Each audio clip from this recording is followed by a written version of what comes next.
Next, I'm going to discuss the root cause analysis using a fishbone diagram. So the problem is the patient fall, and you can see it all the way to the right of the fishbone.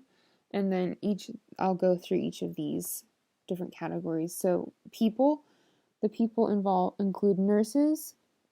The nurses were unable to answer the virtual sitter calls quickly enough to get to the patient in order to prevent the fall from occurring. And then nurse aides, there are often not enough nurse aides on the floor to help the nurses be able to answer such calls quickly enough. Process.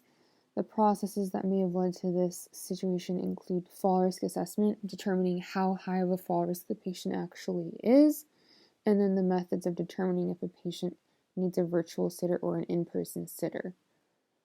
Currently, this does not involve the nursing staff very much. It's primarily an upper management decision. And then the equipment is the virtual sitter monitor, which allows the patient to be continually monitored, but doesn't allow somebody to help the patient immediately if needed. Environment, in this case, it's the distance it took for the nurse to be able to reach the patient, and it was too far for the patient to get help in time before the patient fell. Management.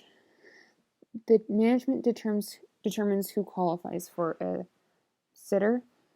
Like I said, not as much the nursing staff, which is understandable, but also can maybe not have as much of the nursing feedback as part of determining whether or not the patient needs a sitter.